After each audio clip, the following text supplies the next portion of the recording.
Warning, motorsport can be dangerous. We all know that, but did you know there's actually a certain country that's banned it altogether? Let's go see where.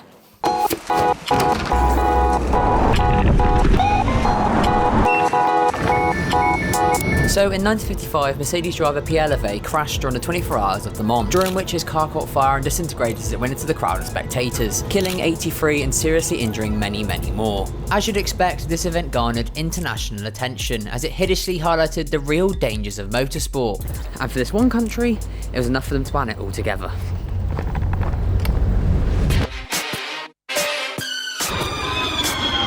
So, where am I? I know you're thinking it must be some random country in the middle of nowhere that's never hosted a race, let alone birthed any F1 drivers, but surprisingly, I'm in Switzerland. Man pulling up in a blacked out Audi, acting rowdy, bad men round me. There's a boy in my ex's yard, but the don't shout me, man, don't doubt me. Man, church, so I slapped him loudly, smacked him proudly. Man's too cold, get a chaplet round me.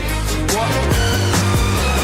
Switzerland banned both road racing circuits and events after the Le Mans incident in 1955, with the only exception being time trial style events such as hill climb and rallies. Prior to this, the racing scene in Switzerland was massive, with F1 having raced there since its very first season, and loads of non-official championship events before F1 even began being held there as well. In fact, F1 style racing has been taking place there for so long that if you go on the Wikipedia page, you find some very dodgy flags. Now, despite the ban, Switzerland's gone on to produce a staggering number of top-tier racing drivers, including 23 that got all the way to Formula 1. Some of those drivers include Joe Schiffer, who was the country's first ever Grand Prix winner in 1968, Clay Regazzoni, who over the 70s drove for some of the best teams, missing out on the title by just 3 points in 1974, Sebastian Buemi, who after F1 went on to take titles in WEC and Formula E, and technically Romain Grosjean as well, who was born in Geneva and is Swiss, however raced under a French license most of the time, mainly because his mum was French, but also Geneva's on the border of France, and also I guess it's easier to market a French driver than a Swiss driver maybe, especially considering a lot of his early career was spent with Renault and other French teams like that. So outside of F1, Switzerland's list of race drivers is hugely impressive, with names like Alain Menune, Eduardo Mortara, Nico Müller and many more, all hailing from a place in which their job is illegal. So I know what you're all thinking, Aiden, why you sat on a fountain?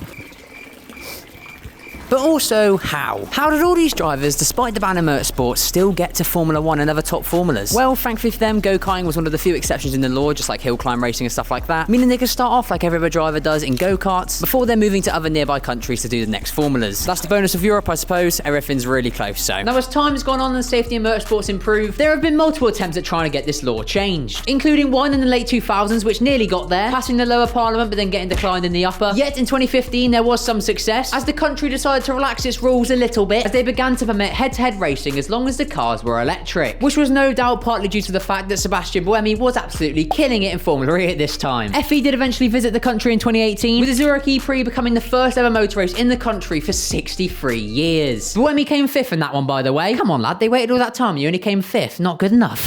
So Switzerland's ban on motorsport really hasn't had that much effect on the country at all. In fact, the Sauber F1 team, now known as Alfa Romeo and soon to be Audi, is literally based in Switzerland. And also, the FIA literally use a virtual race control here in Geneva to support the on-site race control on race weekends, so it's like it's a part of the race weekend, lads. So the ban is just, well, it's a bit pointless really. It was introduced to protect the citizens from the dangers of motorsport, yet despite it, many of them have gone on to race and work in the industry, so good job, lads. It's just one of those laws that's just clearly outdated by now. And thankfully now the Swiss government agreed, as finally in mid-2022 they got rid of the law, lifted the ban, and will now allow all forms of racing on both 2 and 4 wheels to take place in their country. All they need now is an actual racetrack to drive on. But I mean, if any country's got the money to build one, it's Switzerland. Cheers for watching, lads. I've got a flight to catch.